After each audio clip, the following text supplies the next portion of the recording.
Hello. If you're able to, please close your eyes. Take a deep breath in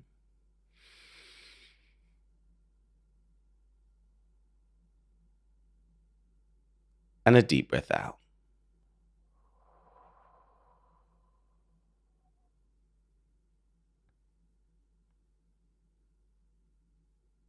Relax your shoulders.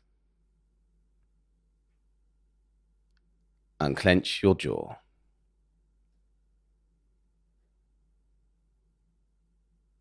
Take another deep breath in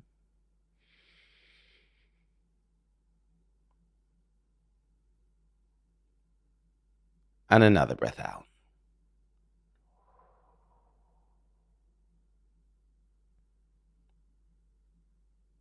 You can open your eyes now. Hello, my name is David, and welcome to Mindful Moments.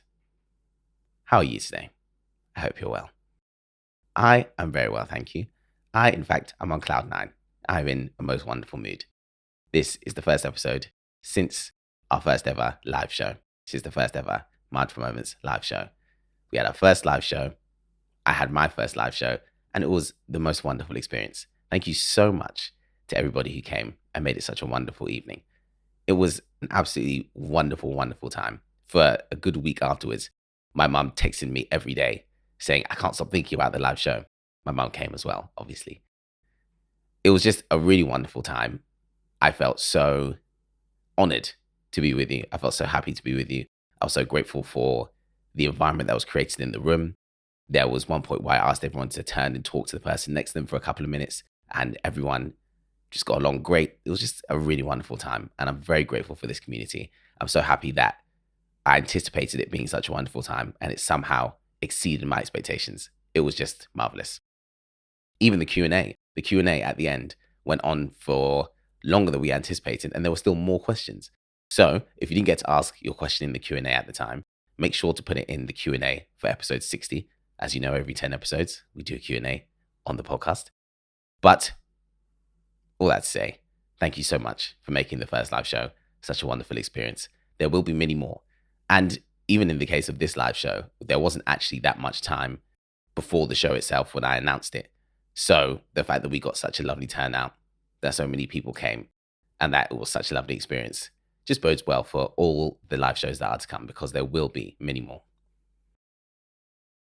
That aside, today, all is well. Everything is good, thank you.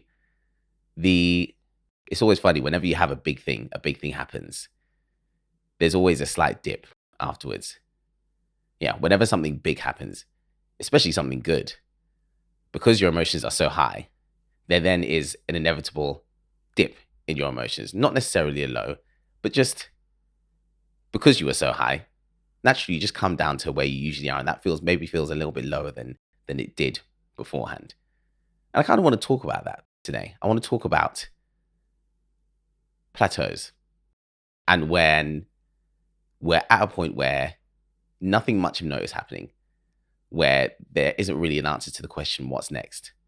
And how those times are very valuable, and how I've come to look at those times as a very good thing, and really got rid of the way I used to look at them, which they used to cause me some anxiety. They used to make me worry. Used to make me push myself. And yeah, anxious is probably the best word. They used to make me antsy. I didn't like periods where nothing much was happening, nothing of note was happening, and I felt forced to try and make things happen.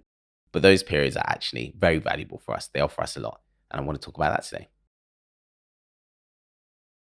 It's very easy to mistake stillness for stagnation. It's very easy to feel like if you're not doing anything particularly of note, then you're not doing anything that's worthwhile.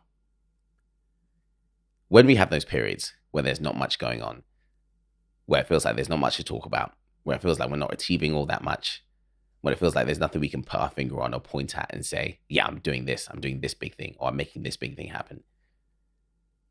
It's very easy to feel like, it's very easy for our sense of self-worth to dip, and it's easy to feel like I'm not doing enough, when really those periods of stillness are essential. They're an essential part of rest, and they're an essential part of growth. There's a lot of growth that happens in periods of stillness. It's not immediately tangible. It's actually usually on reflection that we see how those periods of stillness have benefited us. Periods of stillness make me very restless sometimes. And there's great irony in that they make me restless. But I often find myself then, when I'm busy, reflecting on my last period of stillness and wishing I could have that back again, because I realize after the fact how much it was benefiting me. It's important that we know how to sit still and let things organically gather pace, rather than constantly rejecting stillness in pursuit of feeling like we're always doing something of note, always doing something that we can talk about or we feel is worthwhile. Rest is very worthwhile. Stillness is very worthwhile. Sometimes things organically become very still. And the only thing to do is actually embrace and appreciate it and sit in that stillness until organically things start to pick up pace again. I've done a lot of things for the first time this year. I published my first book. I had my first ever podcast show. I had my first ever live event, even when I did my book launch. There are so many firsts that I'm encountering, and they're all good firsts. They're wonderful firsts. They make me feel great about myself. I'm wearing a lot of different hats, and I look great in hats, but I need to take time to get used to how they look on my head. The periods of stillness that I'm being given, where I can't announce that I'm doing something big, or I can't say that I'm particularly doing anything that's important or impressive, those periods of time are very important for me to actually just sit and think and reflect on all the new things that I have taken on and all the new changes to my personality and to my duties and my roles and my job that have happened. I've spoken many times before about attaching my achievement to self-worth and feeling like, only really feeling like I have self-worth when I'm achieving things. And one of the downsides of that, one of the big downsides of that and slipping into that pattern is that when I'm not achieving anything, I'm not doing anything that I can talk about or say, oh yeah, this is going on for me, this is going on for me. Or when people ask, what have you got going on right now? And I have no updates from the last time they talked to me. That used to make me feel really bad. It used to make me feel like, oh, I'm not doing enough. I need to push myself to do more. But I've come to be very grateful for those times. I've come to be very grateful for the times where not much has changed, because I know that means I've been given time to get used to circumstances as they are and become comfortable where I am. It's so much easier to grow from a place of comfort. I think because before the last maybe 4 or 5 years, 3 or 4 years even, I didn't feel hugely comfortable. I've never felt hugely comfortable for long periods of time in my life and circumstances. I've always wanted something to change, or felt like I needed something to change when really I should have been happier with what I had at the time. Knowing that I'm comfortable with how things are now, and that it's a good thing if things progress organically from here, but equally, I can do just fine if things stay the same as they are. That makes any growth that happens feel very organic, and it makes it right for me. It's much easier to discern what opportunities are for me and what opportunities aren't for me. It's much easier for me to discern whether I should be pushing myself or resting when I'm able to find contentment where I am at this very second. Like I said, whenever you do something big or you achieve something big, there is a feeling of euphoria and joy, which isn't actually what I should be looking to sustain. It's the contentment that comes after that, or it's the feeling after that, that is the sustainable thing. Because I'm not always going to be achieving every single day. I'm not going to be doing something impressive, incredible, of note every day of my life. Otherwise, A, those things wouldn't be all that impressive because they'll just be my norm. And B, I wouldn't appreciate them for what they are because they would just be my norm. That's not to say at all I don't want to achieve things. I don't want to do things that I'm proud of. Of course I do. But I want them to come organically. I want them to happen organically. And crucially, I want to be able to be happy, or content rather, in the periods between those things. It's very important to me that I know how much I'm worth outside of the things that I achieve. And one of the keys to that is learning to appreciate stillness and periods of inactivity, periods where nothing in particular feels like it's happening. It's really important that I know how to use those times, and I'm able to reflect on those times and reflect in those times and sit in those time periods and really feel like, yeah, everything is fine. I'm not doing anything of note right now. If someone were to ask me what's new, I'd say not much. And I'm actually okay with that. I'm very happy with that. I think another thing that really used to stop me from being okay in periods of stillness was fear. And like I said, anxiety, kind of the worry that I'm not doing anything right now, which means nothing's going to happen for me. I need to get myself out there and make things happen for myself. Being self employed is a huge part of that as well. The feeling that if I'm not putting work out there, or if I'm not doing anything to get eyes on me or make contacts or, yeah, get eyes on my work, then I'm not going to be earning anything. And that's a real and very valid feeling to have. And I do understand and know where that comes from. And to a certain extent, that's necessary so that I continue putting my work out and I don't doubt myself too much. And I'm not afraid to, yeah, show what I have to offer so that I can continue to work and continue to do the things I love. Outside of that healthy necessity, there is a temptation to, again, push myself too hard or do things that aren't authentic to me for the sake of feeling like I'm doing a lot and feeling like I'm achieving things, when really that achievement doesn't count for much because it's not organic and it doesn't come from what I actually want. And it's actually not a part of my vision.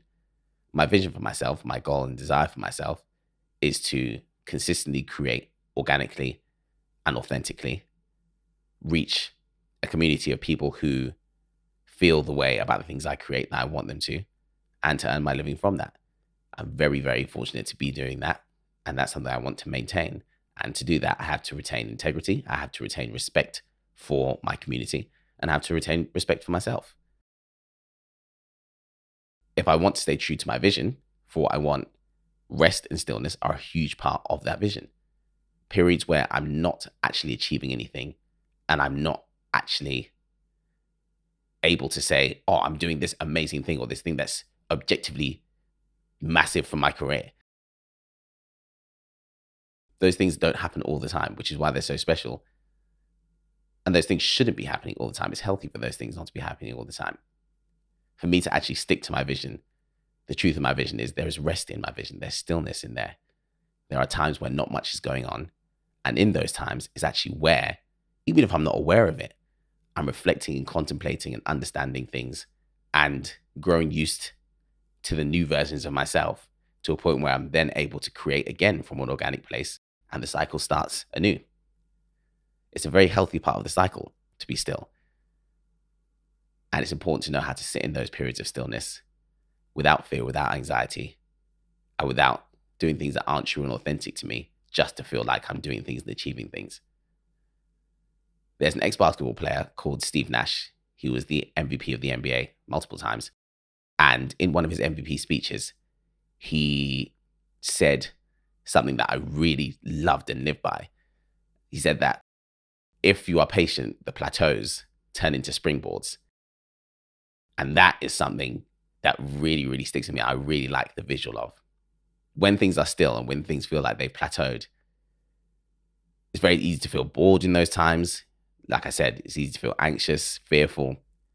But if we manage those times correctly, they then become the stable foundation from which we can go on to our next achievements and we can do the next things that we're supposed to. It's important to know how to healthily plateau. And that's something that I'm really focusing on being able to do. Because if we do it right, the plateaus become springboards. Where we find ourselves on firm ground is when we can then carry on building. It's really important that we know how to do that. It's something that I'm taking the time to do for myself right now. After the joy and euphoria of the first live show, the first 6 months of this year have been so busy work-wise, which is really wonderful. Very busy with very new things for me as well. And I need time to adjust and I need to think of those things. So over the next few weeks where people are asking me what's next, what have you got going on? I actually, for the first time, don't have much going on. And there are previous versions of myself who wouldn't be able to sit in this space and feel comfortable. So I feel very pleased and very happy and very proud that I can sit in this time. And I'm aware this time is coming where things are a bit quieter. And I'm not really doing anything of note. I'm not doing anything that's particularly impressive, but I am doing things that are very worthwhile. I'm sitting in stillness. I'm letting things plateau in a healthy way. I'm making sure the ground is firm before I try and build again. That's a really wonderful place to be. Sitting in stillness is a good thing. It's necessary for us. Stillness, rest, plateauing, it's all part of the cycle. It's all part of the vision. It's all very healthy. You don't have to be achieving things all the time to feel like you're doing things that are worthwhile. In stillness, in sitting in stillness and reflecting, you're doing one of the most incredibly worthwhile things, and something we don't always get to do. So something we should even be happy for and take advantage of when the opportunity presents itself. It's okay to be still. That's really all I have today. As you can tell, I'm in a really good mood. I feel very calm today. I feel really good. And I'm very appreciative that, as always, I get to share it with you. Thanks so much for listening. Thank you for being here. Whatever you're doing this week, I hope you have a wonderful one.